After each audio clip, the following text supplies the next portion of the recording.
కండలు తిరిగిన టెక్నాలజీ కాస్త ఖరీదే గురు. పూర్తి వివరాలకు చదవండి రేపటి సాక్షి దినపత్రిక. వీళ్లతో పాటుగా ఉన్నటువంటి పూర్తిగా మంత్రివర్గం మొత్తం ఎమ్మెల్యేలు 164 సీట్లతోటి అత్యంత బలంగా ఉన్నటువంటి మంత్రులు ఎందుకు కనీసం రాష్ట్ర ప్రభుత్వం మీద స్పందించలేకపోతున్నారు? రాష్ట్ర ప్రభుత్వంలో ప్రజలు ఇంత ఇబ్బందులు పడుతుంటే ఎందుకు వాళ్ళని మీరు స్పందించలేకపోతున్నారు? వాళ్ళని ఎందుకు సురక్షిత ప్రాంతాలకు తరలించకపోతున్నారు? ఎందుకు కనీసం విపత్తు మీద ఒక అవగాహన లేకుండా ఎందుకు బిహేవ్ చేస్తున్నారనే దాని మీద ఖచ్చితంగా ఒక ఆలోచన చేయవలసినటువంటి పరిస్థితి ఉందని అయితే నేను రాష్ట్ర ప్రజలను ఒకసారి ఆలోచించమని కోరుతున్నాను. ఈరోజు రాష్ట్రంలో జరుగుతున్నటువంటి ఈ విపత్కర పరిస్థితులను ఎదిరించాల్సినటువంటి బాధ్యత ప్రతి రాష్ట్ర ప్రభుత్వ అధికారి, ప్రతి మంత్రి, ప్రతి కేబినెట్ ర్యాంక్ హోదా మంత్రి ఉన్నటువంటి ప్రతి ఒక్కళ్ళ మీద ఉందన్న విషయం ఎందుకు మీరు మర్చిపోతున్నారు? ఎందుకు మీరు దీన్ని పూర్తి స్థాయిలో ప్రజల మాన ప్రాణాలను కాపాడటానికి ఎందుకు మీరు పూర్తి స్థాయిలో మీ యంత్రాంగాన్ని వినియోగించలేకపోతున్నారు? దీని మీద ఖచ్చితంగా రాష్ట్ర ప్రభుత్వం ఒకసారి ఆలోచన చేయాలి. 3.5 లక్షల మంది ప్రజలు కృష్ణానది పరివాహక ప్రాంతంలో వరదల్లో చిక్కుకుపోతే రాష్ట్ర ప్రభుత్వం నుంచి కనీసం పట్టుమని 5 మంత్రులు కూడా వరద సహాయ చర్యల్లో పాల్గొనకపోతే దాన్ని ప్రభుత్వం అని ఎలా అంటాం? కనీసం ఆ నియోజకవర్గానికి చుట్టుపక్కల ఉన్నటువంటి ఎమ్మెల్యేలు కూడా సృజనా చౌదరి ఎందుకు రాలేదు? ఎందుకు సహాయక చర్యల్లో పాల్గొనలేదు? ఎందుకు అక్కడ ఉన్నటువంటి ప్రజల యొక్క మాన ప్రాణాలను కాపాడటానికి ఎందుకు ప్రయత్నం చేయటం లేదు? ఎందుకు ఉప ముఖ్యమంత్రి పవన్ కళ్యాణ్ దాక్కుంటున్నాడు? ఎందుకు ఉప ముఖ్యమంత్రి పుట్టినరోజు వేడుకల్లో పాల్గొంటున్నాడు? ఎందుకు ఈ రాష్ట్రంలో ఇంతమంది లక్షల మంది ప్రాణాలు బలిగొతుంటే ఎందుకు ఈ రాష్ట్రంలో కనీసం ఒక మంత్రి ఒక ఎమ్మెల్యేలు కూడా వెళ్ళి అధికార పక్షం నాయకులు పనిచేయటం లేదు? ఎందుకు ఈ రాష్ట్రంలో 3 లక్షల మంది పిల్లలు 3 లక్షల మంది అన్నమో రామచంద్ర అని ఆర్తనాదాలతోటి గత 3 రోజుల నుంచి అన్నం లేక నీళ్లు లేక బాధపడుతుంటే ప్రాణానికి వడ్డీ ఎప్పుడు బతుకుతాము ఎప్పుడు చచ్చిపోతాము తెలియక దుర్మార్గ పరిస్థితుల్లో ఉంటుంటే ఎందుకు ఈ రాష్ట్ర ప్రభుత్వం వాళ్ళని పట్టించుకోలేకపోతుంది? మాలాంటి వాళ్ళని ఎవరైనా వెళ్ళి సహాయం చేద్దామంటే ఆ బృందాలు మమ్మల్ని ఎలో చేయనియటం లేదు.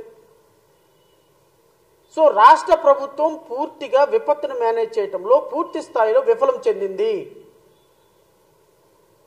ఈ రాష్ట్రానికి చెందినటువంటి మంత్రులు కానీ, ఎమ్మెల్యేలు కానీ, ముఖ్యమంత్రి కానీ కనీసం ప్రజలని ఒక ఎఫర్మేటివ్ వేలో ప్రివెంటివ్ మెథడ్స్ తీసుకొని వరదని తగ్గించడానికి ఏ విధమైన చర్యలు తీసుకున్నారు? ఏ విధమైన చర్యలు తీసుకోలేదు. ఏదో ఒక పడవేసుకొని 4 జాకెట్లు వేసుకొని అక్కడికి వెళ్ళి మాట్లాడుతున్నారు తప్ప ఇప్పటికీ 48 గంటలు దాటి కొన్ని ప్రాంతాల్లో 72 గంటల వరకు కూడా ఇప్పటి వరకు కూడా ఆహారం అందని, మంచినీళ్ళు అందని కొన్ని లక్షల మంది ఇబ్బంది పడుతూ ఉంటే ఏ ఒక్క అధికారి స్పందించడు, ఏ మంత్రి ప్రాంతం అక్కడికి వెళ్ళడు, ఏ ఎమ్మెల్యే పట్టించుకోడు. ఉండటానికి మాత్రం 164 మంది ఎమ్మెల్యేలు, 164 మంది ఎమ్మెల్యేలు, కేంద్ర ప్రభుత్వంలో కేంద్రంలో మంత్రులు, మన రాష్ట్రం నుంచి కేంద్ర మంత్రులు, మన రాష్ట్రంలో ఉన్నటువంటి ఎంపీలతోటి కేంద్రంలో ఆధారపడి చేసేటువంటి ప్రధానమంత్రి, ఫోన్ చేయగానే పలికేటువంటి ప్రధానమంత్రి. మరి ముఖ్యమంత్రి గారికి అంటే పాపం యాక్సెస్ లేదనుకోవచ్చు, ఉప ముఖ్యమంత్రి గారికి ఎందుకు యాక్సెస్? పొద్దున్న లెగిస్తే ప్రధానమంత్రితో, పొద్దున్న లెగిస్తే అమిత్ షా గారితో, పొద్దున్న లెగిస్తే ఆర్థిక మంత్రితో సమావేశం అయ్యే పవన్ కళ్యాణ్ గారు కనీసం విపత్తుల గురించి కనీసం ఒక్క ప్రాంతాన్ని కూడా సందర్శించకుండా, ఒక్క కేంద్ర మంత్రితో మాట్లాడకుండా, కేంద్ర సహాయ శాఖ కేంద్ర సంఘాలతో మాట్లాడకుండా, కేంద్ర ప్రభుత్వంతో మాట్లాడకుండా, ఇక్కడ ఉన్నటువంటి రిహాబిటేషన్, ఇక్కడ ఉన్నటువంటి విపత్తులు చిక్కుకుపోయినటువంటి లక్షల మందిని బయటకు తీసుకొచ్చే ఒక్క ప్రివెంటివ్ మెథడ్ కూడా తీసుకోకుండా నిమ్మక నీరెత్తినట్టు కూర్చుంటే దాన్ని ప్రభుత్వం అని ఎలా అనగలమండి? నేను ఈ రాష్ట్రంలో విపత్తులో చిక్కుకున్న ప్రజల నుంచి బిక్కుబిక్కుమంటూ బతుకుతున్న ప్రజలకి మీరు ఈ రాష్ట్ర ప్రభుత్వం ఏం సమాధానం చెప్తుంది అంటే అక్రమ కట్టడాల్లో నివసించి అక్రమ కట్టడాల్లో మీరు నివసించండి అని మిగతా వాళ్ళందరినీ ప్రోత్సహించేటువంటి ముఖ్యమంత్రి ఈ రాష్ట్రంలో ఉండగా ఇక ఈ రాష్ట్రంలో ఎవరు సక్రమంగా నివసిస్తున్నారని చెప్తారో అని రాష్ట్ర ప్రజలు అనుకుంటున్నారు. ఖచ్చితంగా దీనికి సమాధానం చెప్పి తీరాలి కదా. ఈరోజు కృష్ణానది ఓవర్ఫ్లో అవ్వటానికి వరద నీరు ఇక్కడికి వరదలాగా వస్తూ ఉంటే కనీసం ఆ వరదని కనీసం ఆపి కృష్ణానదికి ఒక ప్రివెంటివ్గా ఆనకట్టలు కట్టాలి, చెరువులు కట్టాలి, చిన్న చిన్న స్లమ్స్ ఏర్పాటు చేయాలి. వరద నీరు ఉధృతి పెరుగుతుంటే ఆ ఉధృతిని ఆపటానికి ప్రివెంటివ్ మెథడ్స్ తీసుకోవాలన్న కనీస ఇంగిత జ్ఞానం లేని రాష్ట్ర ప్రభుత్వాలు ఈ రాష్ట్రాన్ని ఎక్కడికి తీసుకెళ్తాయో నాకు అర్థం కావటం. 2024 సంవత్సరంలో గట్టిగా ఒకరోజు వాన పడితే 3,50,000 మంది నిరాశ్రయులైపోయి ప్రాణాలు అరిచేతులు పెట్టుకుని బిక్కుబట్టే బ్రతికే పరిస్థితుల్లో మన ప్రజాస్వామ్య వ్యవస్థను తీసుకొచ్చినటువంటి ముఖ్యమంత్రులకి జోహార్. ఇలాంటి ముఖ్యమంత్రులు, ఇలాంటి మంత్రులు ఉన్నంత వరకు ఇక ఈ రాష్ట్రంలో జరిగేదేంటి, ఈ రాష్ట్రంలో జరగబోయేదేంటి, ఇంక ఈ రాష్ట్ర ప్రజల యొక్క భవిష్యత్తు ఏంటి అనేది ఒక్కసారి మీరు అందరూ ఆలోచించుకోమని కోరుతున్నాను. ఈ సందర్భంగా నేను గత ప్రభుత్వంలో ఉప ముఖ్యమంత్రిగా ఉన్నటువంటి గత ప్రభుత్వంలో ఒక ప్రజాస్వామ్యవాదిగా ప్రశ్నించే తత్వానికి పేటెంట్గా మారినటువంటి గౌరవ ఇప్పటి ఉప ముఖ్యమంత్రి వారి సందేశాన్ని మీ అందరికీ కూడా ఇంకొకసారి వినిపించాలని మనస్ఫూర్తిగా కోరుతున్నాం. ఈ సందేశాన్ని నేనే వినిపిస్తా. ఆయన పలుకులు, ఆయన రాష్ట్ర ప్రజల కోసం ఆయన మాట్లాడేటువంటి మాటలు 5.5 కోట్ల మంది ప్రజలు వినాలి. 5.5 కోట్ల మందే కాదు, పక్కన ఉన్నటువంటి తెలంగాణ వాళ్ళు కూడా వినాలి.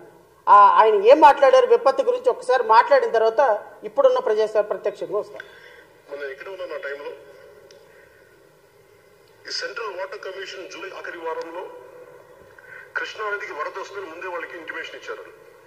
ఇస్తే దీనికి కనుక నిజంగా వైసీపీ ప్రభుత్వం స్పందించి కానీ ఉంటే, కానీ వాళ్ళు స్పందించలేదంటే వాళ్ళ నాయకుడు అమెరికాలో ఉన్నాడు, ఇక్కడ ముఖ్యమైన మంత్రులు వేరే బిజీగా ఉన్నారు.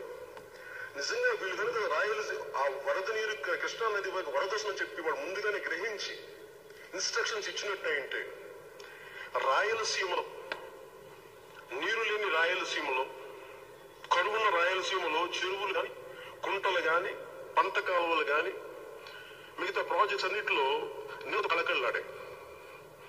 కానీ రాయలసీమకి ఉపయోగించకుండా వదిలేసి సముద్రంలోకి వదిలేశారు.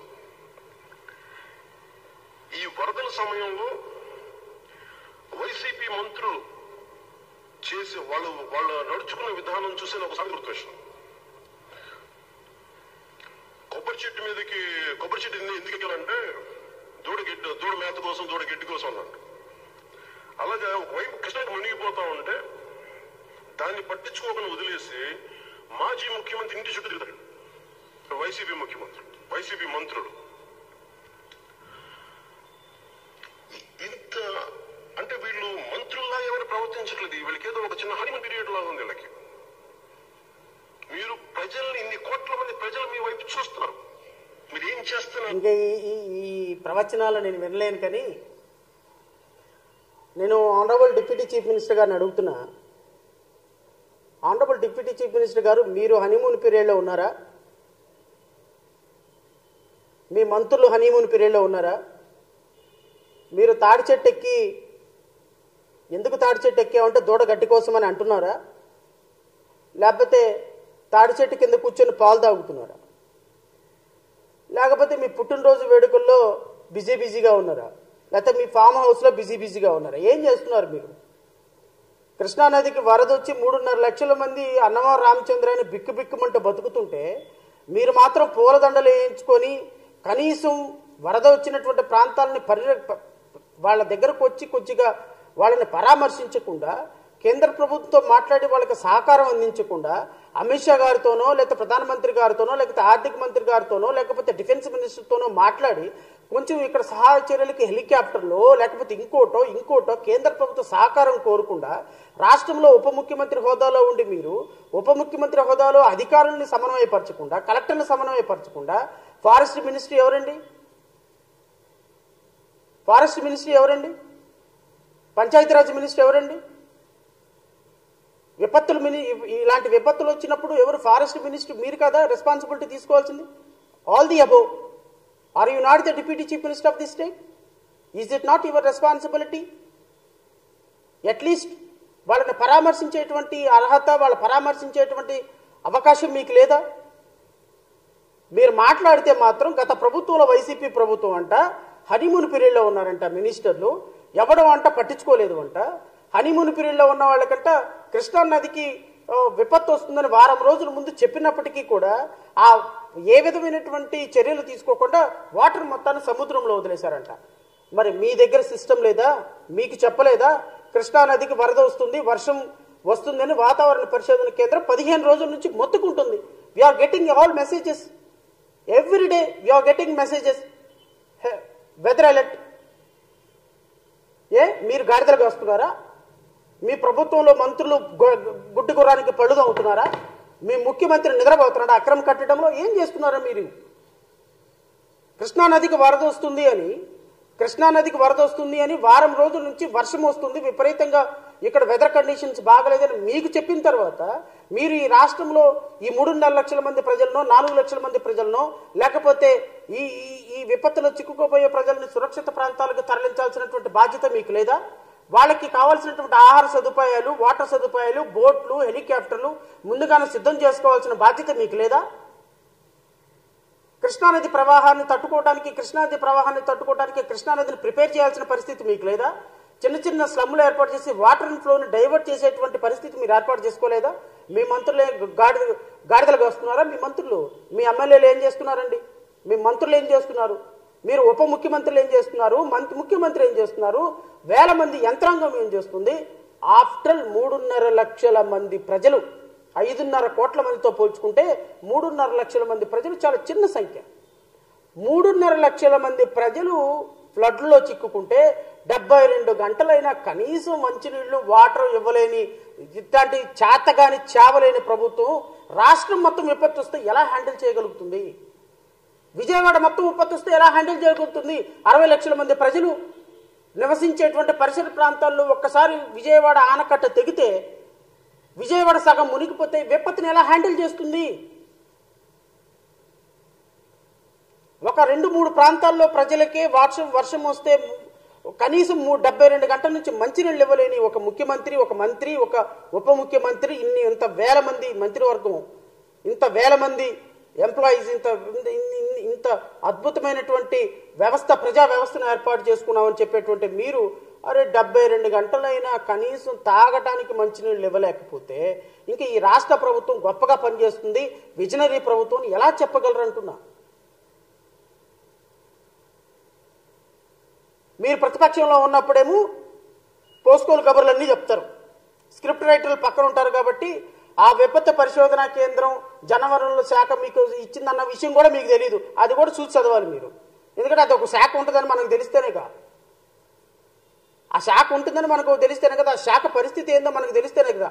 కృష్ణానది అంటే మనకు తెలిస్తే, ప్రకాశం బ్యారేజ్ అంటే ఏం తెలిస్తే మనకి, ఎఫ్టీఎం లెవెల్ అంటే ఏం తెలుసు, బఫర్ జోన్ అంటే ఏం తెలుసు, బెడ్ రివర్ ప్లేస్ అంటే ఏం తెలుసు, ఎన్ని మీటర్లు ఉండాలో తెలుసు, ఏం తెలుసు మనకి? నేషనల్ ఎన్జిటి జడ్జిమెంట్లు తెలుసా, సుప్రీంకోర్టు జడ్జిమెంట్లు తెలుసా? పోస్కోలు కబుర్లు ఆడటానికి మాత్రం అద్భుతంగా రెడీగా ఉంటారు. ముందు మైక్ ఉంటుంది, చప్పట్లు కొట్టడానికి గొర్రెల జనాలు ఉంటారు పక్కన. కేంద్ర ప్రభుత్వం అప్పిస్తేనేమో గ్రాంట్ అని చెప్తారు. ఎవడో ఉపత్తులోడు చెప్పాడు కృష్ణానదిని ఆపడానికి చేతకాలేదు గత ప్రభుత్వం, మీరెక్కడ ఆపారు? ఇప్పుడు వచ్చే 100 క్యూసిక్కుల నీరంతా సముద్రంలోకి వెళ్తుందా, లేకపోతే విజయవాడ ఆనకట్ట మీద నుంచి పొలాల్లోకి వెళ్తున్నాయా? మీరేం చేశారు? మీరు గత ప్రభుత్వంలో ఇలా మాట్లాడి ఉండకపోతే మేము ఈరోజు మిమ్మల్ని ప్రశ్నించేవాళ్ళం కాదు, మా పార్టీ మిమ్మల్ని ప్రశ్నించాల్సిన అవసరం లేదు. గత ప్రభుత్వంలో మీరు ప్రతిపక్ష నాయకుడిగా ఉండి ఈ ప్రభుత్వంలో కూడా మీరు ప్రతిపక్ష నాయకుడు అయితే మిమ్మల్ని నేను ఒక్క మాట కూడా అనేవాడిని కాదు, అసలు మిమ్మల్ని ప్రశ్నించాల్సిన అవసరం మాకు లేదు. You are holding honourable deputy chief minister post. కాబట్టి మీరు ఈ రాష్ట్రాన్ని విపత్తులను హ్యాండిల్ చేసి ఫారెస్ట్ డిపార్ట్మెంట్, ఎన్విరాన్మెంటల్ మినిస్ట్రీగా మీరు ఉన్నారు కాబట్టి మిమ్మల్ని అడగాల్సి వస్తుంది, లేకపోతే మిమ్మల్ని అడగాల్సిన అవసరం మాకు లేదు కదా. ఈ రాష్ట్ర ప్రజలు మిమ్మల్ని ఒక డిప్యూటీ చీఫ్ మినిస్టర్ పదవిలో కూర్చోబెట్టారు కాబట్టి, రాజ్యాంగం మీద ప్రమాణం చేసి మీరు కూడా ఉప ముఖ్యమంత్రి అంటే ముఖ్యమంత్రి స్థాయిలో ఉన్నారు కాబట్టి, అయా ఫ్లడ్ల కోసం చచ్చిపోతున్నారు జనం, అన్నమో రామచంద్రని ఏడుస్తున్నారు, వాటర్ ఇవ్వండి, కనీసం మంచినీళ్ళని ఇవ్వండి, ప్రాణాన్ని నిలపడని బాధపడుతున్నారు, మోకాళ్ళను గుండెల వరకు నీళ్లతోటి చచ్చిపోయే వాళ్ళ శవాలను కూడా తీసుకెళ్లేటువంటి పరిస్థితి లేదు. దయచేసి వాళ్ళని కేంద్రంతో మీరు మాట్లాడి, మీరు కేంద్రంతో ఎలాగైనా మాట్లాడగలరు, కేంద్రంతో ఎన్ని మాటలైనా మాట్లాడగలరు, ప్రధానమంత్రిని రప్పించగలరు, కొంచెం సహకారాన్ని అందించండి అయ్యా. మీరు ఆ విలాసవంతమైనటువంటి సినిమా స్క్రిప్ట్లో నుంచి, సినిమా షాట్లో నుంచి కొంచెం బయటకు వచ్చి వాస్తవ పరిస్థితులను కొంచెం గమనించండి అని మిమ్మల్ని అడగాల్సి వస్తుంది. But where is honourable deputy chief minister? I don't know. Coming to chief minister and వారి సుపుత్రులు అండ్ మిగతా మినిస్టర్స్, నేను రాష్ట్ర మంత్రివర్గాన్ని కూడా అడుగుతున్నా. ముఖ్యమంత్రి కేవలం బోట్ వేసుకుని అక్కడికి వెళ్ళి ఒక గంట సేపు అరగంట సేపు అక్కడ ఉన్నంత మాత్రాన కుదరదు. వీళ్ళకి ఇమ్మీడియట్ గా కనీసం వాటర్, ఫుడ్ అందించాలి, వాళ్ళని హెలికాప్టర్లో నుంచి సురక్షిత ప్రాంతాలకు తరలించాలి. అది తరలించలేనప్పుడు ముఖ్యమంత్రి ఉంటే ఏంటి, ప్రధానమంత్రి ఉంటే ఏంటి, అక్కడ మంత్రివర్గం అంతా అక్కడ కట్టుకనుకుంటుంటే ఉపయోగం ఏంటని అడుగుతున్నాం. పోనీ సామాన్యులైనటువంటి మాలాంటి వాళ్ళని ఏమైనా ఎలా చేస్తున్నారంటే మాలాంటి వాళ్ళకి అవకాశం లేదు. అక్కడే చూస్తేనేమో మా వాళ్ళందరూ అన్నమో రామచంద్ర అయ్యో మా బతుకులు ఏమైపోతాయి అని వాళ్ళు ఎదురు చూస్తున్నారు. ఫోన్లు చేయడానికి ఫోన్లో ఛార్జింగ్ లేదు, ఎలక్ట్రిసిటీ కనెక్షన్ లేదు, తినటానికి తిండి లేదు, ఉండటానికి ఇల్లు లేదు, కూర్చోటానికి కనీసం అక్కడ అరుగులు కూడా లేవు. కంప్లీట్ గా వాటర్ మొత్తం ఫ్లో అయిపోతే ఎక్కడ పడుకుంటారు, ఎక్కడ తింటారు, ఎక్కడ నిద్రపోతారు, ఎలా బ్రతుకుతారు, వండుకోవటానికి ఏంటి, పడుకోవటానికి ఏంటి? 3 రోజుల నుంచి బిక్కు బిక్కు బతుకుతో ఉన్న కారణంగానే ఈరోజు ఇంత ఆక్రోషంతో మిమ్మల్ని ప్రశ్నించాల్సి వస్తుంది. ఏదో నలుగురు హాస్పిటల్స్ నలుగురు హోటల్ వాళ్ళని పిలిచారు, హోటల్ వాళ్ళని పిలిచి పొద్దుగా పలా అందరికి భోజనం ఇవ్వండి. దానివల్ల ఏం ఉపయోగం సార్? దానివల్ల ఏం ఉపయోగం అని అడుగుతున్నాం. కనీసం ప్రజలకి మేము ఉన్నామని భరోసాతోటి మీరు వాళ్ళ ప్రాణాలని అద్భుతంగా మీరు రక్షించకపోయినా అక్కడి నుంచి సురక్షిత ప్రాంతాలకు తరలించేస్తే సరిపోతుంది కదా. ఎందుకు తరలించలేకపోతున్నారు? 3 రోజుల నుంచి ఒకే ప్రాంతంలో కనీసం బయటకు వచ్చే అవకాశం లేకుండా ప్రజలు ఉంటే, ఆ ప్రజలను సురక్షిత ప్రాంతాలకు తరలించేటువంటి కార్యక్రమాలు చేయలేకపోతే దీన్ని ప్రభుత్వం అని ఎలా అనగలం? మెకానిజం మనం ఎలా అనగలం? ఇంతమంది వేల మంది ఇంకా మన మీద ఆధారపడి కేంద్ర ప్రభుత్వం నడుస్తుందని చెప్పేటువంటి ఒక గొప్పట్లు చెప్పుకునేటువంటి ప్రభుత్వం. ఈరోజు కృష్ణానది ఈ పరిసర ప్రాంతాలకి ఈ విధంగా వరద రావడానికి, కృష్ణానది ఈ విధంగా ఉప్పొంగటానికి 3 బ్యారికేట్లు పగిలిపోవడానికి కారణం ఎవరు? పాలకులు మీరు కదా.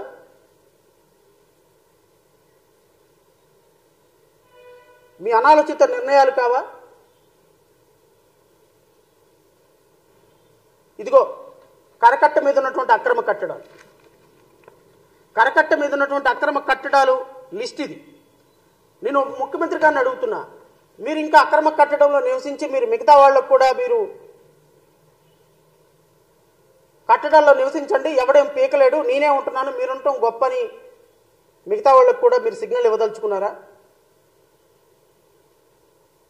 నేను గత 10 రోజుల క్రితం ప్రెస్ మీట్ పెట్టినప్పుడు చెప్పిన రాష్ట్ర ప్రజలందరికీ నేను మరొకసారి విన్నపం చేస్తున్నా. నేను గత 10 రోజుల క్రితం ప్రెస్ మీట్ పెట్టి మంచన సత్యనారాయణ రాజు యొక్క ఆశ్రమం ఏదైతే ప్రకృతి ఆశ్రమం ఉందో ఆ ఆశ్రమం అక్రమ కట్టడం, కరకట్ట మీద ఉన్నటువంటి కట్టడాలన్నింటిలో కూడా అత్యంత ప్రమాదకరమైన కట్టడం అది. ఎందుకు అంటే కరకట్ట మీద ఉన్నటువంటి కట్టడాల్లో ఒకే కట్టడంలో 600 నుంచి 500 నుంచి 600 మంది నివసించేటువంటి ఏకైక కట్టడం ప్రకృతి ఆశ్రమం. నిన్న జరిగినటువంటి అనర్థం మీరు చూశారు. ఇంకొక రోజు కనుక వర్షం పడినట్టయితే, నిన్న వర్షానికే గనక ఆశ్రమం కూలినట్టయితే 500 మంది ప్రాణాలు గాల్లో కలిసిపోయాయి. అందులో సగానికి సగం విదేశీయులు ఉన్నారు. ఇది ఆంధ్రప్రదేశ్ రాష్ట్రానికి చెడ్డ పేరు కాదా? అక్రమ కట్టడాన్ని మీరు ఎందుకు కొనసాగిస్తున్నారు? గోకరాజు గంగరాజు డబ్బులు ఇచ్చాడు కాబట్టి, మంత్రి సత్యనారాయణ రాజు నెలకింత డబ్బులు పంపిస్తారు కాబట్టి, మీ అబ్బాయి లోకేష్కి డబ్బులు అందుతున్నాయి కాబట్టి, కరకట్ట మీద ఉన్నటువంటి పాతూరు నాగభూషణం బీజేపీ నాయకుడు కాబట్టి, గోకరాజు గంగరాజు టెంపుల్స్ ఉన్నాయి కాబట్టి వాళ్ళ మీద ఎవరి మీద మీరు యాక్షన్ తీసుకోరు. ఎందుకు అంటే ముఖ్యమంత్రి ఉంటుంది అక్రమ కట్టడంలో. ముఖ్యమంత్రి ఉంటున్న కట్టడానికి, ముఖ్యమంత్రి ఉంటున్న నివాసానికి, మంత్రి ఉంటున్న నివాసానికి నిన్న వాటర్ ఫ్లో అయితే కొన్ని వేల ఇసుక కట్టలు వేసి ఆ ఫ్లోని చంద్రబాబు నాయుడు గారి ఇంటిలోకి రానియకుండా ఆపగలిగితే ఆ 1000 కట్టలు 2000 కట్టలు ఇసుక కట్టలతోటి మీరు నదీ ప్రవాహాన్ని ఆపితే ఆ ఫ్లో ఎటు వెళ్ళిపోతుందండి? ఆ ఫ్లో ఎటు వెళ్ళిపోతుంది? కృష్ణా నది ఫ్లోని మీరు డైవర్ట్ చేసి కృష్ణా నది ఫ్లోని మీ దాంట్లోకి రానియకుండా, ఫోటోలు తీయకుండా అక్కడ ఒక ప్రొహిబిటెడ్ ఏరియా కింద పెట్టాల్సినంత అవసరం ఏమొచ్చింది? నేను గౌరవ ముఖ్యమంత్రి గారిని డిమాండ్ చేస్తున్నా, మీరు తక్షణమే అక్రమ కట్టడంలో నుంచి అక్కడ నుంచి ఖాళీ చేసి అక్రమ కట్టడాన్ని కోల్చాలి. మీరు ఉన్న కారణంగా అక్కడ ఉన్నటువంటి 60-70 కట్టడాలు, అక్కడ ఉన్నటువంటి 60-70 కట్టడాలు నిర్భీతిగా అక్రమ కట్టడాల్లో నివసిస్తున్నారు. చంద్రబాబు నాయుడు గారు పక్కన ఉన్నాడు, మాకేమవుతుందని మంచి సత్యనారాయణ అనుకుంటున్నాడు. మత్యం సత్యనారాయణ రాజు నేను కట్టించాను, గోకరాజు గంగరాజు నా టెంపుల్ ఏమైపోతుంది, నా గోల్ఫ్ కోర్ట్ ఏమైపోతుంది, నా యోగా కేంద్రం ఏమైపోతుంది, గోకరాజు గంగరాజు అనుకున్నాడు. వాళ్ళందరూ ఉండగా నాన్నెవడు పేకగలుగుతాడని పాతూరు నాగభూషణం అనుకున్నాడు. బీజేపీ నాయకులు, తెలుగుదేశం నాయకులు, మొన్నటిదాకా వైసీపీలో ఉన్న వాళ్ళందరూ ఇప్పుడు తెలుగుదేశంలోకి వచ్చి 1 కోటి, 2 కోట్ల, 3 కోట్ల రూపాయలు మీకు డొనేషన్ ఇచ్చేసి అన్నా క్యాంటీన్లకు డొనేషన్ ఇస్తే అక్రమ కట్టడాలు సక్రమ కట్టడాలు అయిపోతున్నాయి. కనీసం రేవంత్ రెడ్డికి ఉన్న దాంట్లో 10% నిజాయితీ కూడా మీకు లేకపోతే ఎట్లా అండి? ఈరోజు అమరావతిలో అక్రమ కట్టడాలు ఎకో సిస్టమ్ని, ఎన్విరాన్మెంటల్ సిస్టమ్ను కాపాడాల్సినటువంటి బాధ్యత గౌరవ ఉప ముఖ్యమంత్రి పవన్ కళ్యాణ్ గారిది. Because he's holding such a ministry. మీరు మీ ముఖ్యమంత్రి గారు ఉంటున్నటువంటి అక్రమ కట్టడంలో నుంచి ఏమైనా మీరు అక్కడ నిర్మాణాలను తొలగించేటువంటి కార్యక్రమం చేస్తున్నారా? ఇరిగేషన్ డిపార్ట్మెంట్ మీద వాళ్ళ ల్యాండ్లో కట్టించినటువంటి కట్టడాలన్నింటినీ, రెయిన్ ట్రీ హోటల్ దగ్గర నుంచి ఈ హోటళ్ళన్నింటినీ కూడా తీసేసే ప్రయత్నం ఏమైనా చేస్తున్నారా? లేకపోతే మేము ఖచ్చితంగా నేషనల్ గ్రీన్ ట్రిబ్యునల్ని ఆశ్రయించమంటారా? అతి త్వరలో నిన్న మంత్యం సత్యనారాయణ రాజు హాస్పిటల్లో జరిగినటువంటి అనర్థం, నేను ఇంతకుముందు చెప్పినట్టుగా ఇంకొక రోజు వర్షం పడినట్టయితే, రేపొద్దున ఇంకా విధంగా ఇంకో గంట వర్షం ఎక్కువ పడితే, రేపొద్దున ఆశ్రమం కూలిపోతే, కృష్ణానది వాటర్ ఫ్లో మొత్తం ఆశ్రమంలోకి వెళ్ళిపోతే, ఆశ్రమంలో ఉన్నవాళ్ళు చనిపోతే ఆ ప్రాణాలకి ఎవరు బాధ్యులు? రాష్ట్ర ప్రభుత్వం సమాధానం చెప్పితీరాలి. కృష్ణానది కరకట్ట మీద మీరు కట్టినటువంటి అక్రమ కట్టడాల వల్ల, కృష్ణానది కరకట్ట మీద మీరు కట్టినటువంటి భవానీ ఐలాండ్ వల్ల, ఆ పక్కనే ఉన్నటువంటి E3 రెస్టారెంట్ వల్ల ఎకో సిస్టమ్ మొత్తం పాడైపోయి, పర్యావరణం మొత్తం నాశనం అయిపోయి, ప్రకాశం బ్యారేజీకి వాటర్ ఫ్లో ఎక్కువైపోయి, బఫర్ జోన్లో నుంచి రావాల్సినటువంటి వాటరు FTL లెవెల్కి తగ్గిపోయి బఫర్ జోన్లోకి వెళ్ళిపోయి, బఫర్ జోన్లోకి వెళ్ళి వాటర్ స్ప్రెడ్ అవ్వాల్సిన పరిస్థితుల్లో బఫర్ జోన్ మాత్రం మీరు ఆక్రమించేసి ఆ వాటర్ ఫ్లోని ముందుకు తోస్తున్నారు. Because of that it overflow అయిపోతుంది కృష్ణా నది. మీరు ఎక్కడి నుంచో వచ్చేటువంటి వరద నీరుని కృష్ణా నదిలో కలపకుండా వరద ఉధృతిని తగ్గించడానికి మీ దగ్గర ప్రణాళిక లేదు. వచ్చేటువంటి వరదని న్యాచురల్గా ఫ్లో అయ్యి బఫర్ జోన్లో వాటర్ని స్ప్రెడ్ అయ్యేదానికి అవకాశం లేదు. బఫర్ జోన్ మొత్తాన్ని ఆక్రమించేసి కట్టడాలు కట్టేశారు. విలాసవంతమైనటువంటి 100 కోట్ల రూపాయలతోటి బిజినెస్ చేస్తున్నారు. కృష్ణానది ప్రవాహం తట్టుకోలేక గేట్లు పగిలిపోతున్నాయి. గేట్లు పగిలిపోయి అవన్నీ కూడా ప్రజలకి నివాస ప్రాంతాల్లోకి వచ్చేస్తుంటే, ఒక జాకెట్ ఒకటి వేసుకొని, ఒక పడవ వేసుకొని ముఖ్యమంత్రి వెళ్ళిపోయి, ఆ ముఖ్యమంత్రి గారు అద్భుతమైనటువంటి గ్రీకు వీరుడు, రాకుమారుడు అని మీ మీడియా చూపించుకుంటా ఉంటే, ప్రజలేమో అన్నమో రామచంద్ర ఒకసారి యూట్యూబ్ ఓపెన్ చేయాలంటే భయం వేస్తుంది. పచ్చి బూతులు తిడుతున్నారు చంద్రబాబు నాయుడిని, ఈ ప్రభుత్వాన్ని. ఏమైపోయినారు నాకు అర్థం కావటంలో వీళ్ళు. మంత్రులు ఏమైపోయినారు, ఉప ముఖ్యమంత్రి ఏమైపోయాడు, ఎమ్మెల్యేలు ఏమైపోయినారు, 164 మంది ఎమ్మెల్యేలు ఏమైపోయినారు, ఎవడు ఒక్కడు కనిపించటంలో నాకు అక్కడ. ఎవరో ఒకళ్ళు ఇద్దరు ఎమ్మెల్యేలు నుంచి ఉంటున్నారు, ఒక ఫోటోలు దిగుతున్నారు 4, వెనకాల నుంచి లీడర్ అనే ఒక ఫోటో, ఒక పాట పెట్టుకుంటున్నారు, వెళ్ళిపోతున్నారు. 1 గంట అరగంట కూర్చుంటాం, మమ అనిపించుకోవటం, వెళ్ళిపోవటం. It is the kind of activity that you people are doing. మేము ఇప్పుడు ప్రశ్నించే స్థాయిలోనే ఉన్నాం, మేము హెల్ప్ చేసే స్థాయిలో లేము. Because your people are not allowing us. మేము ఏం చేయగలుగుతాము? 4 ఆహార పొట్లాలు తీసుకుని వెళ్ళి 1 కేజీ కూరగాయలు తీసుకుని ఎవరికో ఒకరికి ఇవ్వగలం. నేను చెప్తే కలెక్టర్ పనిచేయడే, నేను చెప్తే SP పనిచేయడే, నేను చెప్తే కేంద్ర ప్రభుత్వం హెలికాప్టర్ పంపించదే, నేను చెప్తే ఒక 100 మంది హోటల్ వాళ్ళు పలహార పొట్లాలు తెచ్చరే.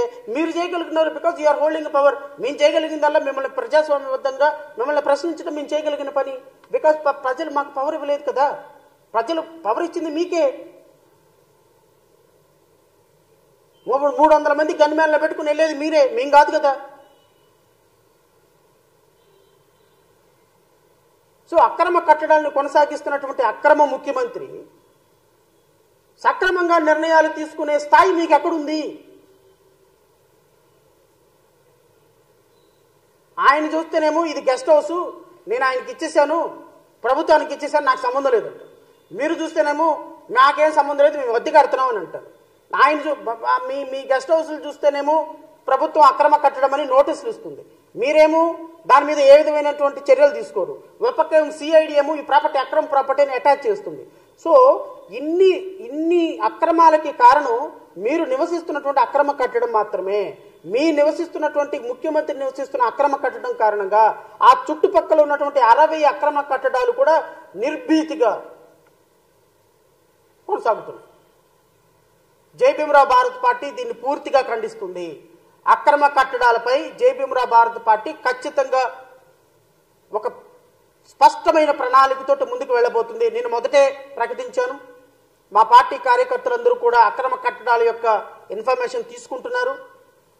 హైదరాబాద్లో హైడ్రా తరగాలో ఆంధ్రప్రదేశ్ రాష్ట్రంలో కూడా ఒక వ్యవస్థను ఏర్పాటు చేస్తామని మున్సిపల్ మంత్రి నారాయణ ప్రజలకు ఇష్యూరెన్స్ ఇచ్చున్నారు. అక్రమంగా గుడులు నిర్మించినా, కట్టడాలు నిర్మించినా, అక్రమంగా ఏ విధమైనటువంటి కోర్టులు నిర్మించినా, గెస్ట్ హౌస్లు నిర్మించినా, బిల్డింగ్ పర్మిషన్ లేకుండా ప్రభుత్వంగా కదా ఎవడు మమ్మల్ని పేకలేళ్లే అని ఎవడు నివసించినా, ఎవడు పర్మిషన్ తీసుకోకుండా బిల్డింగులు కట్టినా, హోటళ్లు కట్టినా, హాస్పిటళ్లు కట్టినా, బిల్డింగులు కట్టినా, నివాస ప్రాంతాలు కట్టినా, చెరువులు ఆక్రమించి కట్టినా, నాలాలు ఆక్రమించి కట్టినా, బఫర్ జోన్లను ఆక్రమించి కట్టినా, కృష్ణా నది పరివాహ ప్రాంతంలో ఎకో సిస్టమ్ని డిస్టర్బ్ చేస్తూ కట్టినా ఖచ్చితంగా రాష్ట్ర ప్రభుత్వం వాటి మీద పూర్తిగా చర్యలు తీసుకోవాలని జై భీమ్రావ్ భారత్ పార్టీ డిమాండ్ చేస్తుంది. ఎందుకు అంటే ఈరోజు విజయవాడలో జరిగినటువంటి విపత్తి దానికి ఒక ప్రత్యక్ష కారణం. ప్రకాశం బ్యారేజీ డ్యామేజ్ అవడానికి దానికి ప్రత్యక్ష కారణం. ఇక్కడికి వచ్చేటువంటి వాటర్ ఫ్లోని నియంత్రించలేని పరిపాలకుల అజ్ఞానం, పరిపాలకుల ముందు చూపుతనం లేని ఒక దుర్మార్గకరమైనటువంటి పరిస్థితి దానికి కారణం. దయచేసి నేను రాష్ట్ర ప్రజల తరపు నుంచి మిమ్మల్ని అందరినీ కోరుతున్నా, మీరు ఇమ్మీడియట్గా మంతెన సత్యనారాయణ రాజు ఆశ్రమాన్ని కూలగొట్టండి, అక్కడి నుంచి డిమాలిషన్ మొదలు పెట్టండి. ఈ చివరి వరకు ప్రతి ఒక్క బిల్డింగ్ని డిమాలిషన్గా మీరు కూలగొట్టకపోతే నేషనల్ గ్రీన్ ట్రిబ్యునల్ని ఖచ్చితంగా మేము ఆశ్రయించబోతున్నాం అతి త్వరలో. రానున్న 4-5 రోజుల్లో ఒక 10 బిల్డింగుల్ని నేషనల్ గ్రీన్ ట్రిబ్యునల్ ముందు పెట్టడానికి లీగల్గా our party is taking every step. నేను వ్యక్తిగతంగా ఎవరైతే చంద్రబాబు నాయుడు లాంటి వాళ్ళు వ్యక్తిగతమైనటువంటి హోదాలో కూడా మిమ్మల్ని ప్రతివాదులుగా చేర్చవలసి వస్తుంది. Because you are residing there. అది చాలా అప్రతిష్ట రాష్ట్ర ప్రభుత్వానికి. దయచేసి గమనించండి. నేను నారా లోకేష్ని, నారా చంద్రబాబు నాయుడు గారిని ఇద్దరిని కూడా ప్రతివాదులుగా చేర్చి ఈ అక్రమ బిల్డింగులో మీరుంటున్న కారణంగా మిగతా వాళ్ళు ఉంటున్నారని అనవసరంగా ప్రజలకు చెప్పాల్సి వస్తుంది, మీడియాకు చెప్పాల్సి వస్తుంది. మీడియా ముందు మీ యొక్క అనైతికమైనటువంటి చర్యని ఖచ్చితంగా ఎండగట్టాల్సి వస్తుంది. ఒక్కసారి నేషనల్ గ్రీన్ ట్రిబ్యునల్ కనుక దానికి అవగాహన తీసుకుంటే మీ మీడియా మిమ్మల్ని కాపాడలేదు. ఖచ్చితంగా చెప్తున్నా, మీ మీడియా మీరు ఇంద్రులు, చంద్రులు, శూద్రులు, శుద్ధిపరులు అని చెప్పినంత మాత్రాన అవ్వదు. దయచేసి ఉప ముఖ్యమంత్రి గారికి కూడా నేను చెప్తున్నా, మీరు మీ ముఖ్యమంత్రి గారికి సలహా ఇవ్వండి, మీ మంత్రులకు సలహా ఇవ్వండి. ఇవి అక్రమ కట్టడాలని కరకట్ట మీద కూల్చే ప్రయత్నం ఎప్పటికైనా మీరు ఖచ్చితంగా యుద్ధ ప్రాతిపాదికన మొదలు పెట్టండి. లేకపోతే మీ ప్రభుత్వం ఖచ్చితంగా న్యాయస్థానాల ముందు చేతులు కట్టుకొని దోషిగా నిలబడాల్సి వస్తుంది. ఇది మా పార్టీ తీసుకున్నటువంటి ఒక సీరియస్ డెసిషన్. ఎవడేం చేస్తాడులే, వాడు కోర్టుకు వెళ్తాడు, వాళ్ళు కౌంటర్ ఏమంటారు, 4 రోజులు పోయిన తర్వాత ఏమవుతుంది, కేసు కోల్డ్ బాక్స్లోకి వెళ్ళిపోతుంది, మాకు న్యాయ వ్యవస్థలో చాలా మంది ఉన్నారని మీరు అనుకుంటే వదిలే పార్టీ జై భీమ్రావ్ భారత్ పార్టీ కాదు, గుర్తుపెట్టుకోండి. నేను మళ్ళీ చెప్తున్నా, ఈ వరద ఉధృతి తగ్గిన తర్వాత న్యాయస్థానంలో పోరాటం చేస్తాం, రోడ్డు మీదకి వచ్చి నిరాహార దీక్షలు కూడా చేస్తాం. నేను మళ్ళీ చెప్తున్నా, నొక్కి ఒక్కడి చెప్తున్నా. నేను అక్రమ కట్టడాలు కరకట్ట మీద కోల్చకపోతే 10,000 మందితోటి ఖచ్చితంగా అక్కడ దీక్ష చేస్తాను. మా పార్టీ ప్రతి ఒక్క కార్యకర్తలు ప్రతి ఒక్కళ్ళు కూడా ఆ కరకట్ట అక్రమ కట్టడాల మీద ఖచ్చితంగా జులుం చూపిస్తాం. మేము ఆ కట్టడాల ముందు నిరాహార దీక్ష చేస్తాం. ఆ కట్టడాలను కూల్చేసే వరకు ప్రభుత్వం మీద పోరాటం చేస్తాం. న్యాయ పోరాటం చేస్తాం, మీడియా పోరాటం చేస్తాం, అవసరమైతే ప్రజా పోరాటాలు కూడా చేస్తాం. అన్ని సంఘాలను కలుపుకుంటాం. అన్ని రాజకీయ పార్టీలు ఏముంది, నా బొంద అన్ని మీ దగ్గరే ఉన్నాయి. కలిసి వచ్చే రాజకీయ పార్టీని కలుపుకుంటాం. ఖచ్చితంగా అక్రమ కట్టడాల మీద కొరడా రూపించాల్సిందే ప్రభుత్వం, లేదా న్యాయస్థానాలకు సమాధానాలు చెప్పాల్సిందే. మీరు ఈరోజు మీ పాపాల వల్ల కదే ఈ విధంగా కూలిపోతుంది. ప్రకాశం బ్యారేజ్ ఈ విధంగా కూలిపోవడానికి కారణం మీ పాపాల వల్ల కదా, మీరు కట్టిన అక్రమ కట్టడాల వల్ల కదా, మీరు నాశనం చేసిన ప్రకాశం బ్యారేజ్ వల్ల కదా, కృష్ణానది ఎకో సిస్టమ్ మొత్తాన్ని కూడా, పరివాహ ప్రాంతాన్ని మొత్తాన్ని కూడా కబ్జా చేసి వందల కట్టడాలు కట్టబట్టి కదా ఈరోజు కుంగిపోయింది కృష్ణానది. కృష్ణానది న్యాచురల్ ఫ్లో అవ్వకుండా కుంగిపోవడానికి కారణం మీరు కట్టిన కట్టడాల వల్ల కదా, బఫర్ జోన్ ఆక్రమించడం వల్ల కదా.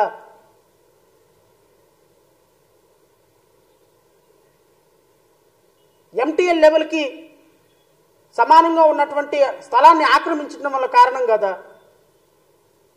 వీటన్నిటికీ కూడా రాష్ట్ర ప్రభుత్వం ఖచ్చితంగా సమాధానం చెప్పి తీరాలి. ఎప్పటికైనా ప్రపంచ ప్రఖ్యాతి కాంచినటువంటి అమరావతి నిర్మిస్తారు. ఏమి అమరావతి నిర్మిస్తారండి?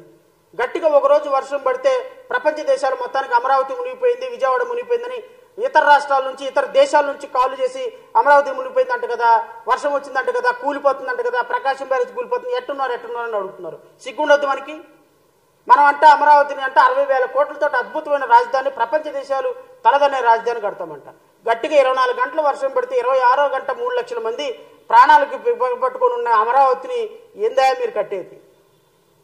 ముందు ఆ వాటర్ ఫ్లోని ఆపడానికి ప్రయత్నం చేయండి. మీ అంతరంగం అంతా ముందు ఆ వాటర్ ఫ్లోని కృష్ణానదిని ఆపడానికి ప్రయత్నం చేసి ఆ బతుకున్నటువంటి 3.5 లక్షల మందిని బయటకు తీసుకొచ్చే ప్రయత్నం చేయండి. తర్వాత మీరు అమరావతి కడతారా సస్తారా తర్వాత చూద్దాం. ఇది అత్యంత దుర్మార్గకరమైనటువంటి విషయం. రాష్ట్రంలో ఇసుక రీచ్లు దారుణంగా తెలుగుదేశం పార్టీ నాయకులు ఆక్రమించేశారు.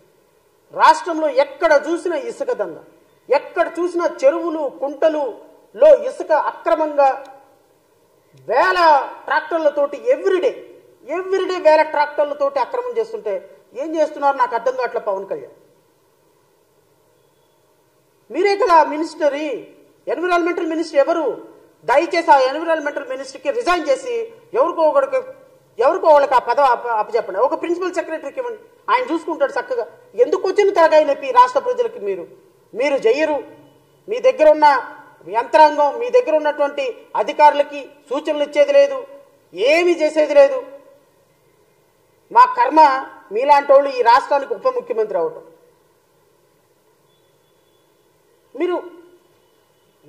నేను గౌరవ ముఖ్యమంత్రి లేదా ఉప ముఖ్యమంత్రి గారిని కోరుతున్నా, మీరు ఏం అద్భుతాలు చేయాల్సిన అవసరంలా.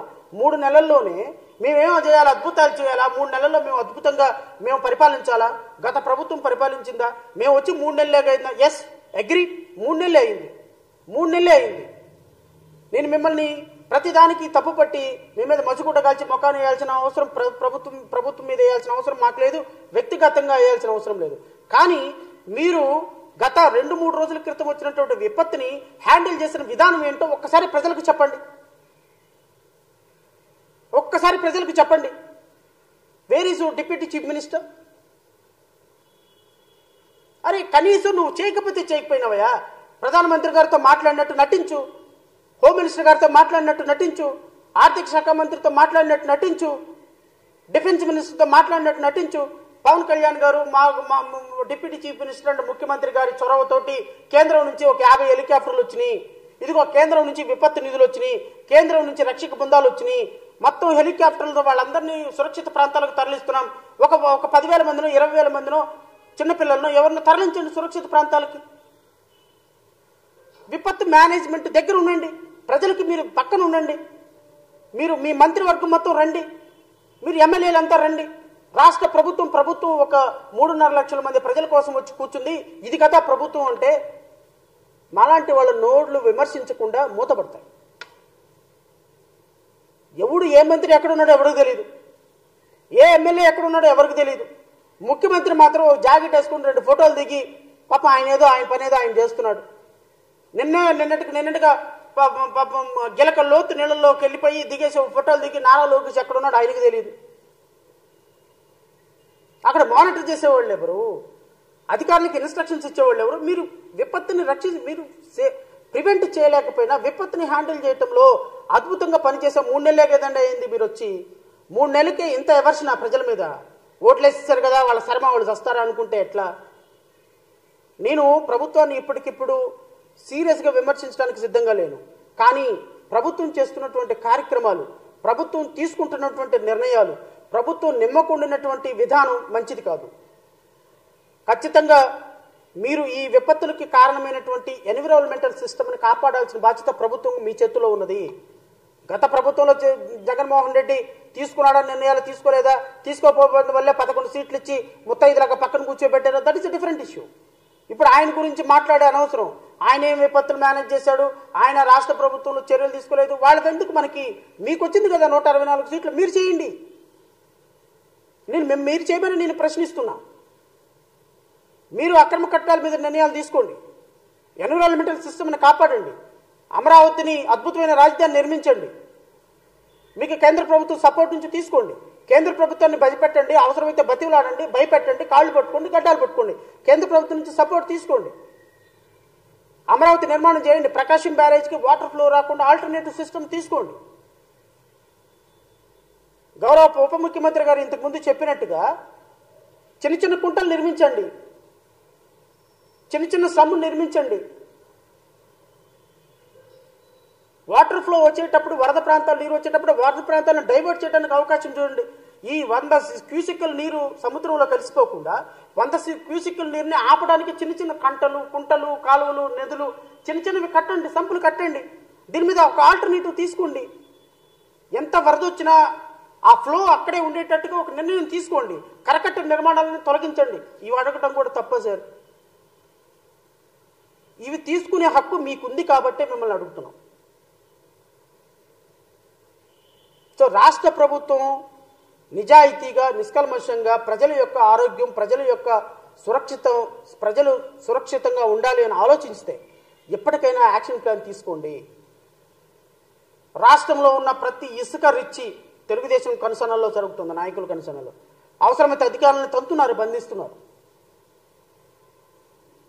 ఇదంతా వదిలేసేసి ఏమంటే రసాయనం పేలిపోయింది ఆ ఫ్యాక్టరీలో, ఎట్లాని అంటే రసాయనం పేలిపోతే సేఫ్టీ ఆడిట్ అడిగితే వాళ్ళు కంపెనీలు రారండి అని చెప్పేటువంటి ఉప ముఖ్యమంత్రి మనకు ఉంటే ఇంక ఈ రాష్ట్రం అడ్మినిస్ట్రేషన్ ఎలా ఉంటుందో నాకైతే తెలియదు. బట్ ఓవరాల్గా నేను గౌరవ ముఖ్యమంత్రి గారిని, ప్రభుత్వాన్ని కోరేది ఏంటి అంటే ఇమ్మీడియట్గా సురక్షిత ప్రాంతాలకి వాళ్ళని తరలించండి. వాళ్ళ కుటుంబ సభ్యులకి బిక్కుబిక్కుమంటూ ఉన్నటువంటి వాళ్ళకి భరోసానివ్వండి. మంత్రులుగా, ఎమ్మెల్యేలుగా మీరందరూ కూడా వరద ప్రాంతాల్లో 1 రోజైనా 2 రోజులైనా బస చేయండి. వాళ్ళకి కొంత బాధితులకి భరోసా ఉంటుంది. ఉప ముఖ్యమంత్రి ఎక్కడున్నా కనపడటం లేదు. కనపడని ఉప ముఖ్యమంత్రిని పోలీసులు ఎలాగైనా సరే వెతికి తీసుకొచ్చి 1 రోజైనా 1 గంట అయినా సరే ఆ బాధితుల దగ్గరకు తీసుకొచ్చి కేంద్ర ప్రభుత్వంతో ఒక చర్చలో, సంప్రదింపులో చేసి అలాగైనా సరే కొంత సహకారాన్ని ఆంధ్రప్రదేశ్ రాష్ట్రానికి తీసుకొచ్చే విధంగా పవన్ కళ్యాణ్ గారికి ఒక మంచి బుద్ధిని ప్రసాదించమని ఆ దేవుణ్ణి కోరుకుంటూ విపత్తులు అనేవి కాపాడాలి. ఈ విపత్తుల నుంచి రాష్ట్రాన్ని, విజయవాడని కాపాడాలి అంటే మనకి దీర్ఘకాలిక ప్రణాళిక ఉండాలి. అలాంటి దీర్ఘకాలిక ప్రణాళిక ఉన్నటువంటి ప్రభుత్వాలను మనం ఎన్నుకోవాలి. అంతేగాని ఆ కేసులు విత్డ్రా చేసుకుందాం, ఈ కేసులు విత్డ్రా చేసుకుందాం, ఆడి మీద కేసు పెడదాం, వీడి మీద కేసు పెడదాం అనే ముఖ్యమంత్రులు కాదు కదా మనం కోరుకున్నది. ఈ ప్రజలు కూడా ఇలాంటి వ్యక్తులను తీసుకొచ్చి నెత్తి మీద కూర్చోబెట్టుకున్నారు. ఆ 1 టౌన్ సుజనా చౌదరి 60 కోట్లు 70 కోట్లు పెట్టి ఖర్చు పెట్టి గెలిచాం, ఎవరి కోసం మేమెందుకు వెళ్ళి చేయాలి, వాళ్ళ బాధ అళ్లే పడతారు అనేటువంటి యాటిట్యూడ్లో ఉన్నప్పుడు ఇలాంటి వ్యక్తులను మీరు ఎమ్మెల్యేలుగా, మంత్రులుగా, ఉప ముఖ్యమంత్రులుగా, ముఖ్యమంత్రులుగా ఎన్నుకొని ఈ రాష్ట్రానికి ఒక 3.5 లక్షల మందికి విపత్తు వస్తేనే కనీసం హ్యాండిల్ చేయలేని పరిస్థితుల్లో ఒక విజయవాడకో, పక్కనున్న గుంటూరుకో, లేకపోతే ఒక కోస్తా ప్రాంతానికో, ఒక రాయలసీమ ప్రాంతానికో విపత్తు వస్తే మన పరిస్థితి ఏంటి ఒకసారి ఆలోచించండి. దెర్ఫోర్ నేను రాష్ట్ర ప్రజలందరినీ కూడా కోరుతున్నా, ఒక్కసారి ఆలోచించండి. ఇలాంటి ప్రజాప్రతినిధుల వల్ల మన రాష్ట్రానికి జరిగే అన్యాయం, మన రాష్ట్రానికి జరిగే అనర్థం ఏంటో ఒక్కసారి మీరు కూడా ఆలోచించండి. సో దయచేసి ముఖ్యమంత్రులు, ముఖ్యమంత్రిగా ఉన్న నారా చంద్రబాబు నాయుడు గారు వారి మంత్రివర్గం విపత్తు హ్యాండిల్ చేసే విషయంలో పూర్తి స్థాయిలో తమ సామర్థ్యాలను వాడమని, ఊరికే ఫోటోలకి టీవీలకి పోజులు ఇవ్వకుండా ప్రజలకు నిజమైనటువంటి పరిపాలన అందించమని, ప్రాణాలు అరచేతిలో పెట్టుకుంటున్న వారి ప్రాణాలను రక్షించమని, చనిపోయిన కుటుంబాలకి ఎక్స్గ్రేషియా ప్రకటించమని and very very important appeal. కొండల మీద గుట్టల మీద అనాధికారికంగా కొన్ని లక్షల ఇళ్లు కట్టుకొని కొన్ని లక్షల మంది ప్రజలు నివసిస్తున్నారు. ఒక్కరోజు వర్షం పడితే కొండ చర్య విడిగి పడితే నాకు తెలిసి 10,000 మరణాలు రికార్డు చేయవలసి వస్తుంది. దయచేసి వాటి మీద కూడా మీరు నిర్ణయం తీసుకునే తక్షణం. అనాధికారికంగా కొండల మీద కట్టినటువంటి ఇళ్ల విషయంలో రాష్ట్ర ప్రభుత్వం చాలా సీరియస్ గా నిర్ణయం తీసుకోవాలి. వాళ్ళని ఇమ్మీడియట్ గా వెకేట్ చేయించాలి. వాళ్ళకి ఆల్టర్నేటివ్ ఎక్కడైనా సరే రెసిడెన్స్ చూపించాలి. వాళ్ళకి మీరే ఇల్లు కట్టించాలి. For that purpose only government is they. So ఇవన్నీ కూడా రేపొద్దున దాహం వేసినప్పుడు బాయి తవ్వడం కంటే, విపత్తు వచ్చినప్పుడు దాన్ని ఎలా ఎదిరించాలో అర్థం కాక రెయిన్ కోట్లు వేసుకొని పడవలో తిరగటం కంటే దాన్ని రాకుండా చేయవలసినటువంటి బాధ్యత విజనరీ లీడర్స్గా మీ మీద ఉంటుంది. చంద్రబాబు నాయుడు గారు is claiming that he's a visionary leader. What does it mean by visionary? Visionary means to anticipate certain things. భవిష్యత్తులో జరగబోయే వాటిని మీరు ఇప్పుడే ఊహించండి. కొండ మీద లక్షల మందికి వేసిస్తున్నారు. నిన్న కొండ చర్యలు కొండ మీద వాటర్ ఫ్లో అయిపోయి కొండల్లో నుంచి ఏదైనా ఇంకొక రోజు కన్నా వర్షం పట్టినంతే కొండలు కరిగిపోతే ఆ కొండల మీద కట్టినటువంటి ఇల్లు డిమాలిషన్ అయిపోతే పరిస్థితి ఏంటి సార్? ఒక ఇల్లు డిమాలిషన్ అయితే ఆ ఇల్లు కొండ చర్యల మీద పడి 20 ఇల్లు డిమాలిష్ అయిపోతే దాంట్లో ఉన్న వాళ్ళ పరిస్థితి ఏంటి? దాంట్లో నివసించే వాళ్ళ పరిస్థితి ఏంటి? ఎంత ప్రాణహాని? నిన్న మొగలరాజపురంలో జరిగింది ఏంటి? ఎంతమంది చచ్చిపోయినారు? సో గవర్నమెంట్ లీనియంట్గా తీసుకోకుండా, గవర్నమెంట్ అనేది చాలా స్ట్రిక్ట్గా లాని ఇంప్లిమెంట్ చేయకపోతే ఇదిగో ఎలాంటి అక్రమాలు జరుగుతూ ఉంటాయి, ప్రాణ నష్టం జరుగుతుంది. దీనివల్ల జనరల్ పబ్లిక్ కూడా నష్టం అనేటువంటి విషయాన్ని మీరు గుర్తుపెట్టుకొని కరకట్ట అక్రమాల మీద ఒక మంచి నిర్ణయం తీసుకుంటారని, అదర్వైజ్ ఖచ్చితంగా మేము లీగల్ యాక్షన్లోకి దిగుతాం. మీరు మమ్మల్ని బెదిరించినంత మాత్రం లేకపోతే మమ్మల్ని అరెస్ట్ చేసినంత మాత్రం ఆగదు కదా. మేము కాకపోతే ఇంకొకళ్ళు నన్ను జైల్లో పెడితే ఆగుతుందా? జడా శ్రావణ్ కుమార్ అయితే ఒక్కడైతే కాదు కదా. ఒక పార్టీ, జడా శ్రావణ్ కుమార్ అనేటువంటి వ్యక్తి ఒక జై భీమరావు భారత పార్టీకి, ఒక అంబేద్కర్ ఆదర్శవంతంగా నిలిచినటువంటి ఒక పార్టీకి మేము ఒక అధ్యక్షుడిని. సో మా పార్టీ తరఫున మా పార్టీలో ఉన్నటువంటి 10,000 మందో 5,000 మందో కార్యకర్తలు ఖచ్చితంగా రోడ్డు ఎక్కుతారు. మీరు నన్ను భయపెట్టినంత మాత్రానో లేకపోతే నా మీద కేసులు పెట్టినంత మాత్రానో లేకపోతే నాకు థ్రెటన్ కాల్స్ ఇచ్చినంత మాత్రానో ఏది ఆగదు కదా సార్. మీ జన సైనికులు నాతో మాట్లాడినంత మాత్రాన ఏది ఆగదు కదా. సో నేను గౌరవ ముఖ్యమంత్రిని, ఉప ముఖ్యమంత్రిని వారి హోదాల్లోనే ప్రశ్నిస్తున్నాను తప్ప దయచేసి వ్యక్తిగతంగా నేను ఎవరి మీద విమర్శలు చేయదలుచుకోలేదు. ఉప ముఖ్యమంత్రిగా ఆయన ఏం మాట్లాడాడు, ఇప్పుడు ఏం చేస్తున్నాడు? ఉప ముఖ్యమంత్రిగా ఏం చేయాలి, ఏం చేయటం లేదు. ఒక మంత్రిగా, ఒక ముఖ్యమంత్రిగా ఏం చేస్తున్నారు, ఏం చేయటం లేదు. గత ప్రభుత్వంలో ఏం చెప్పారు, ఇప్పుడు ఏం చేయటం లేదు. ఖచ్చితంగా ఇవి రెండు కంపేర్ చేయాల్సిన బాధ్యత నాకు ఉంటుంది. ఎందుకంటే గత 5 సంవత్సరాలు రాష్ట్ర ప్రభుత్వం మీద ఫైట్ చేసినటువంటి వ్యక్తిగా, మాజీ ముఖ్యమంత్రి జగన్మోహన్ రెడ్డి చేసిన అక్రమాల మీద, వాళ్ళు చేసినటువంటి వేధా పనుల మీద, వాళ్ళు తీసుకున్నటువంటి దరిద్రపు నిర్ణయాల మీద, అమరావతిని నాశనం చేసిన విధానం మీద పూర్తి స్థాయిలో ఫైట్ చేసినటువంటి వ్యక్తిగా I have every right to question.